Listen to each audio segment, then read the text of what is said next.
Hey everybody, discussion 4 this week in MSOM 612 talks about firing bullets first and then cannonballs. And I love the example that Collins uses here because I think it's so um, visually explanatory. And so, I mean, the example that he gave was, let's pretend that you're on a ship, and it was back, I guess, in the old pirate days, and you had a fixed amount of gunpowder.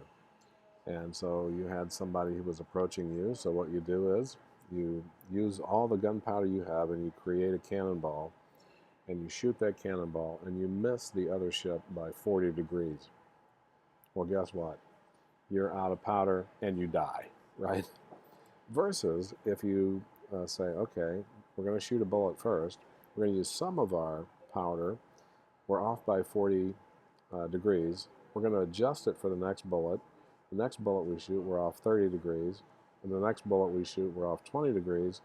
The next one, 10. And then finally, we're on target with that bullet. Then what we do is we create the cannonball and fire it at that using those dimensions and proportions. And you destroy the ship. And so, makes sense, right?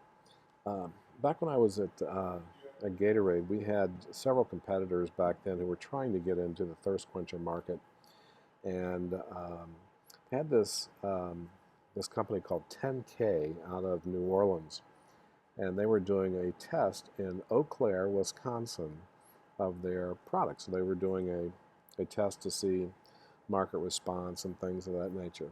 Well, we heard about the test, and so what we did is we fired a cannonball, and we went to Eau Claire, Wisconsin, and for 3 weeks in a row, we dropped a free coupon back when people would read newspapers, in the local newspapers.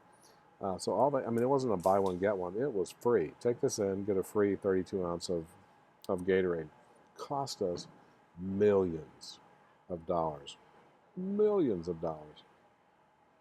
And we turned on television where it seemed like every ad that you could view in the Eau Claire, Wisconsin television market was about Gatorade.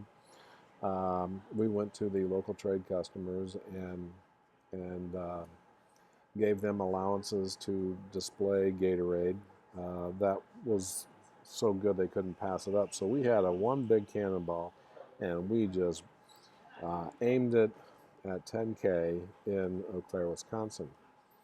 Was it successful? Yeah, we pretty much blew 10K out of the market in Eau Claire, Wisconsin, but we spent perhaps 10 to 15 times what we needed to spend, so much so that it impacted our earnings for that quarter, and our stock price was negatively impacted because our expenses were significantly higher because we fired a cannonball.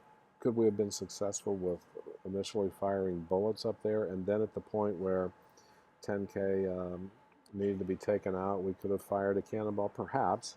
But my point is that we thought we were winning by firing a cannonball first, but in the end we ended up losing because the investment community took a sour note on us that took us a while to get back from because of ridiculous spending during that period. So hopefully that was a good example for you, and I'll look forward to reading your examples. Take care.